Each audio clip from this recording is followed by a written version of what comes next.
Asked you how many major hurricanes within the last 100 years have passed within 100 miles of Jacksonville. The correct answer, 2. Both Hurricane Dora in 1964 and Matthew last year had winds in excess of 115 miles per hour while they closed in on our area. The best training, hands-on experience, with lessons learned from Colin, Hermine, Julia, and especially Hurricane Matthew. What is emergency management doing to make this year's response even better? Before all that flooding from Hurricane Matthew, viewers flooded First Coast News phone lines last year during the run-up ahead of the storm. The main question we were asked is, which evacuation zone do I live in? We went to Mayor Lenny Curry to find out what will be done next time around and how you can find out your evacuation zone then. Well, they should check jaxready.com. And they can also access that and get a hurricane preparedness guide. But my message to folks is, in the event we would have to evacuate again, heed the order. It was a serious threat, and because people did evacuate, I believe there were lives saved. Another common observation from viewers, especially in inland locations, was the lack of impact. Some viewers in our area didn't see much rain, and others said the winds weren't that strong. We asked the mayor whether he's concerned that during the next storm, people might not take the weather seriously enough. Again, in the aftermath, I toured many of the neighborhoods that were impacted and damaged evacuation zones, and I didn't hear anyone saying I shouldn't have left. They saw, there was a lot of real damage that happened. And finally, if you've lived in Jacksonville long enough, you remember these multicolored storm surge poles around town. You probably saw the marker if you visited the Jacksonville Landing or went to the beach. Anywhere that was near a body of water had one of these very visible poles. Their goal, to show you how high storm surge could rise. The problem is these poles were removed sometime last year. Seeking answers, we asked the mayor if the storm surge education system will be brought back anytime soon. We're always evaluating through our Emergency Operations Center, ways that we can make it safer and better, but we will evaluate that. When a storm threatens, you can depend on First Coast News. We'll activate our phone bank to answer your questions before, during, and after the storm, making sure you are prepared for whatever Mother Nature throws our way. Jeff Valent, First Coast News. Months before a storm strikes, you should begin thinking about how you will insure your property. On your sides, Julia Janae breaks down what insurance you need, plus a look at what will not be covered under homeowners insurance. That's right, nearly 40% of all insurance claims filed in Florida after Hurricane Matthew were closed without being paid. That tells you now is the time to check your insurance policy to make sure you're not going to be left high and dry. Water coming into your house from above and rising water from below are not covered by the same type of policy. Your homeowner's policy will cover what the wind blows in, but rising water is not covered by homeowners. Rising water is flood, that storm surge that comes along, and suddenly you're watching the water rise up in your house. Jacksonville insurance agent Matt Carlucci says after water gets inside, mold and mildew may be next. Your house starts getting mold and mildew in it, you got trouble. All policies don't automatically have mold and mildew endorsements. Ask your insurance agent if you're covered for it. The same goes for sewage. Many on the First Coast discovered septic tank backups into their home after the hurricane weren't covered under their policy. And it doesn't matter if you live near a body of water or not. Downed trees on the First Coast affected nearly every community following Matthew. They may not look dead because they've got green leaves, but they may have gaping, rotten holes in the trunks.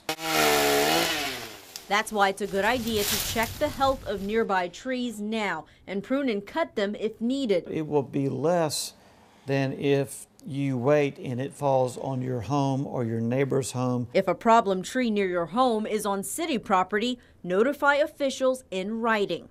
Finally, be your own record keeper. Take photos of what your house and belongings look like and keep receipts of the things that you own. Also remember, it will be 30 days before any changes to your policy take effect. Reporting on your side, Julia Janae, First Coast News.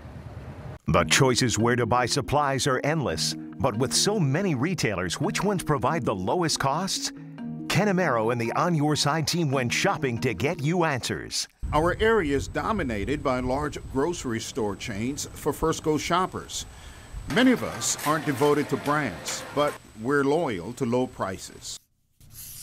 Which store has the lowest prices? We first went to the American Red Cross and got a checklist for the essential items you need on hand as you prepare for hurricane season. The organization suggests having 1 gallon of water per person per day, non-perishable foods that can be easily opened and do not require a lot of heat, as well as supplies that will make you better prepared for whatever storm will throw our way. We limited our list to 10 non-perishable foods, water, and a few other supplies. The On Your Side team then did a check of prices at Publix, Walmart, Target, and Winn-Dixie stores. We chose those stores because they all carry the same name brand items on our test list. On our shopping list for a family of 4 included 12 gallons of water, granola bars, 4 canned ravioli, dried fruit snacks, 4 cans of tuna, peanut butter, baked beans, crackers, trash bags, flashlights. We totaled each of our shopping trips, and the results we found might surprise you. 3 of the stores came within around $1 of each other. Publix, Target, and Winn-Dixie all came in around $56 for our supplies. The clear winner with the cheapest supplies was Walmart, coming in around $7 below its competitors. We could have easily left the stores with a cheaper bill by simply buying store brand name items. Buying store brands will save you money. And while shopping, always pick up the store circular and look for those buy one, get one deals. To get a copy of a preparedness checklist, go to the hurricane section on firstcoastnews.com right now and print one off for yourself. On Your Side, Canamero, First Coast News. Before the director of the National Hurricane Center left his position, meteorologist Mike Prangley called up with the hurricane expert, Dr. Rick Knabb, to learn about new warning methods. You know, we had a very busy hurricane season, of course, as you know, here in North Florida with Matthew and Hermine.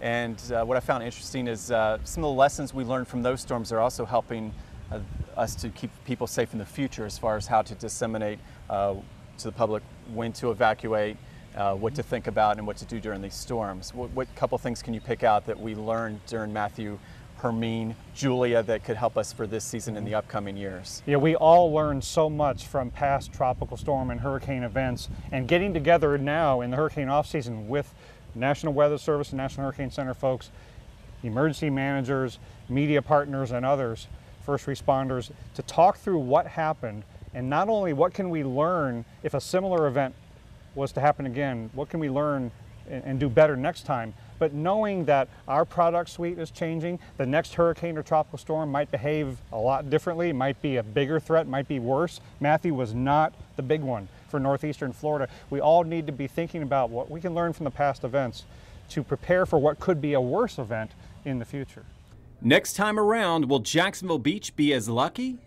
Will Palatka see storm surge as high as they did during Hurricane Matthew?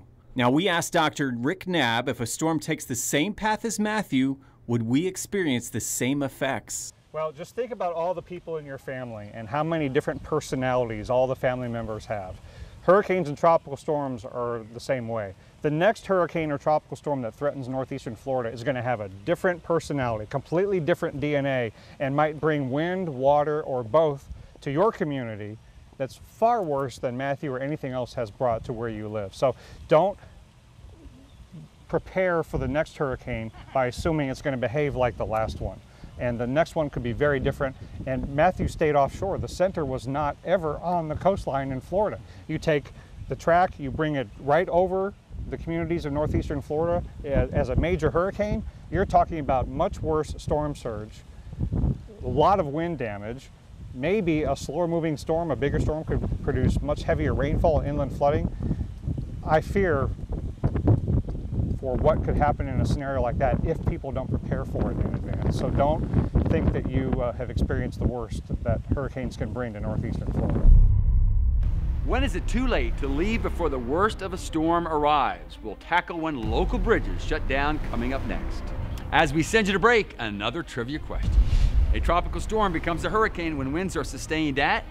The answer after the break, when Hurricane Ready 2017 Ahead of the Storm continues.